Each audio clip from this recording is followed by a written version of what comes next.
Good morning, good evening, good night. Happy birthday.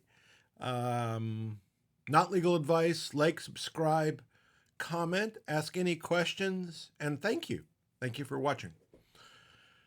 Today will be a little bit different. It's going to be a miscellaneous grab bag of interesting, in my opinion. When anybody says interesting, I always say that's kind of in their opinion. Things that could be legal related.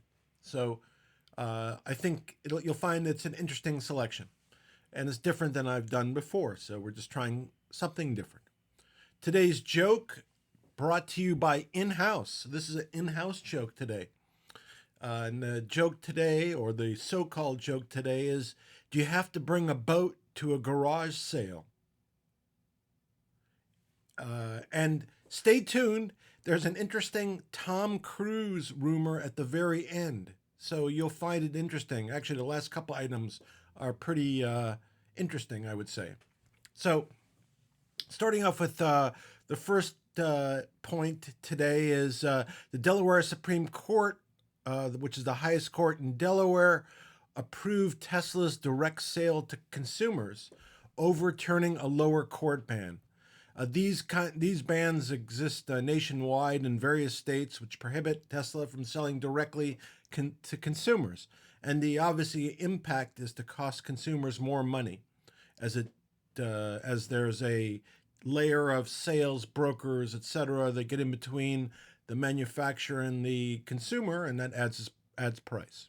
So the highest court in Delaware overturned a lower court's ruling that sustained or approved the ban, and that's a big change. And we'll see what the impact is in other states, because it now permits direct sales to consumers in the state of Delaware. Item number two. In 2022, Stephen Bainbridge of UCLA Law School taught a class entitled "The Corporate and Securities Law of Elon Musk." I've reached out to Mr. Bainbridge and will let you know of my results as soon as obtained. Point three: a new federal court refused to overturn the restrictions on Elon's tweets arising out of a 2018 settlement relating to the funding secured tweets. That arose out of an SEC lawsuit accusing Tesla of defrauding investors with that tweet.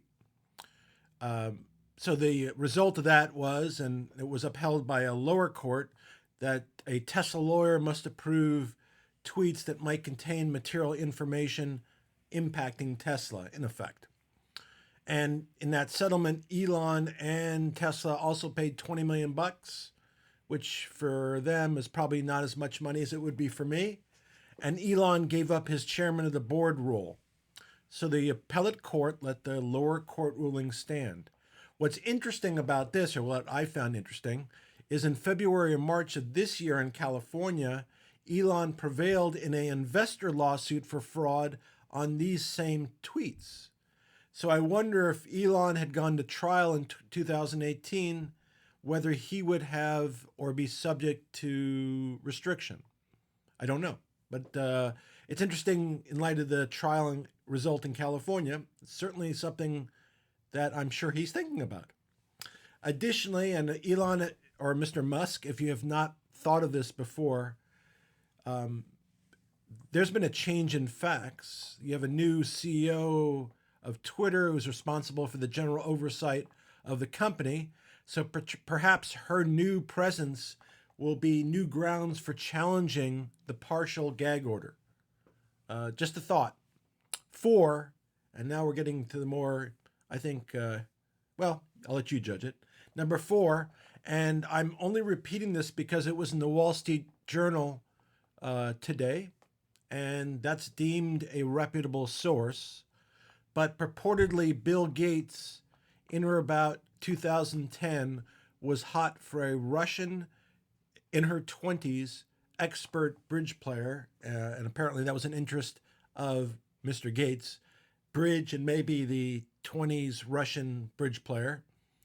And as it turned out, Jeffrey Epstein apparently met her in at 13, and for some reason paid for her to go to software coding school. And I don't know if that's code, by the way, but that's what it says.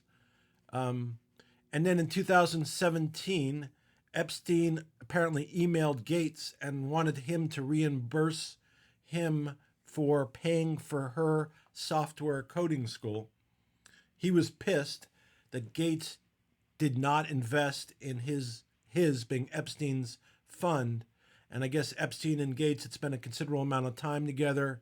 And so he was asking for money back. And it was implied that Epstein was threatening to either blackmail or embarrass Gates with his relationship with this 20 some bridge player, which I found to be an interesting story, especially as it's cited in the Wall Street Journal. So I found that an interesting source.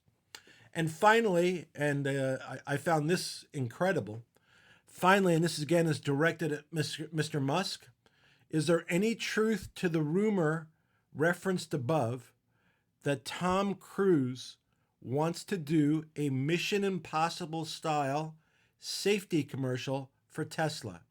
I think that would be fabulous if true. Anyway, be well, everybody. Have a good night and take care.